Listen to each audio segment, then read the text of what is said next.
Assalamualaikum warahmatullahi wabarakatuh. Kami akan menjelaskan tentang asesmen di ruang kolaborasi. Di sini kami mengambil mata pelajaran matematika kelas 1 fase A. Capaian pembelajaran yaitu siswa dapat mengukur panjang menggunakan satuan tidak baku serta mengenal dan membandingkan satuan baku untuk panjang, berat, volume, dan waktu. Tujuan pembelajaran yaitu siswa dapat membaca jam yang ditemukan dalam kehidupan sehari-hari dengan tepat. Yang kedua, siswa dapat menghitung lamanya satuan kegiatan. Ketiga, siswa dapat menceritakan waktu yang lama dan sebentar dengan benar. Materi ajar pada topik ini yaitu waktu, jenis asesmen, formatif atau sumatif. Di sini asesmen awal atau asesmen diagnostik dan asesmen formatif. Bentuk asesmen yaitu soal tertulis atau proyek atau LKPD. Di sini asesmen diagnostik yaitu pertanyaan pemantik. Kemudian ada asesmen formatif yaitu observasi dan penugasan. Selanjutnya, bagaimana dalam asesmen tersebut yang menunjukkan kesesuaian dengan tahapan perkembangan peserta didik? Jelaskan. Asesmen diagnostik atau sebelum pembelajaran yaitu asesmen diagnostik yang dilakukan sebelum pembelajaran dimulai.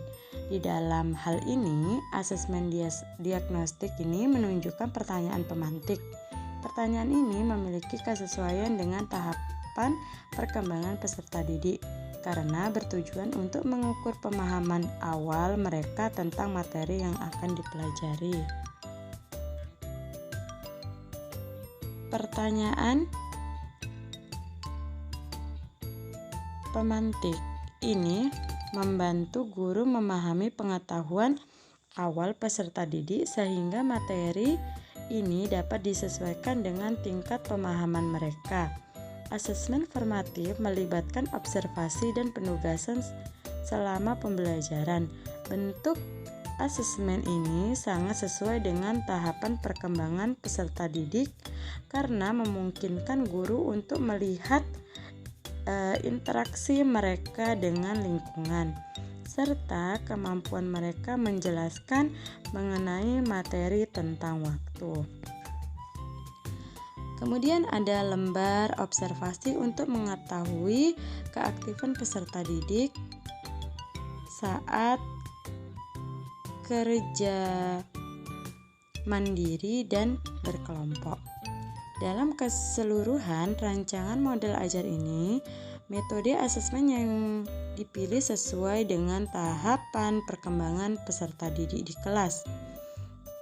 Di kelas 1, pertanyaan pemantik dalam asesmen diagnostik, observasi dan penugasan dalam asesmen formatif. Dengan demikian, rancangan model ajar mendukung pencapaian pembelajaran sesuai dengan tahapan perkembangan peserta didik. Selanjutnya, bagaimana dalam asesmen tersebut yang menunjukkan kesesuaian dengan perlunya mempertimbangkan aspek lingkungan, budaya, dan karakteristik peserta didik? Jelaskan.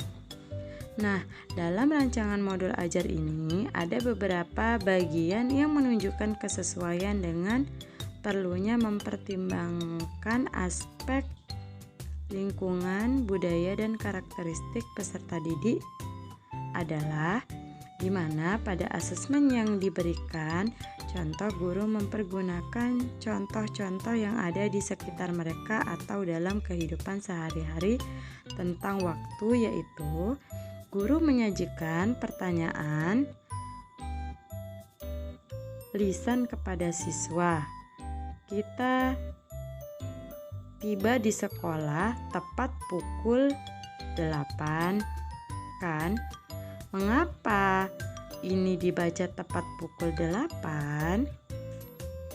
Nah, selanjutnya adalah bagaimana dalam asesmen tersebut yang menunjukkan kesesuaian dengan kemampuan peserta didik. Jelaskan. Dapat diberikan kesempatan untuk berbagi strateginya di depan kelas. Juga mengajari peserta didik lainnya yang membutuhkan bantuan. Bagaimana dari asesmen tersebut yang menunjukkan kesesuaian bahwa sudah memberikan ruang bagi peserta didik untuk memberikan umpan balik terhadap proses pembelajaran mereka. Nah, di sini guru dapat memberikan kesempatan kepada peserta didik untuk mempresentasikan hasil kerja kelompoknya di depan kelas. Kemudian pertanyaan terakhir yaitu, jika Anda menjadi guru di kelas tersebut, hal apa yang ingin Anda tingkatkan untuk lebih memaksimalkan efektivitas asesmen dengan memperhatikan tahapan perkembangan peserta didik, lingkungan, budaya, dan karakter peserta didik, serta kemampuan peserta didik? Tuliskan pendapatmu secara lengkap. Jika asesmen ini digunakan sebagai asesmen formatif, maka tindak lanjutnya adalah setelah murid menyelesaikan observasi atau penugasan mandiri, guru menilai sejauh mana murid mampu memenuhi indikator ketercapaian tujuan pembelajaran. Jika hasilnya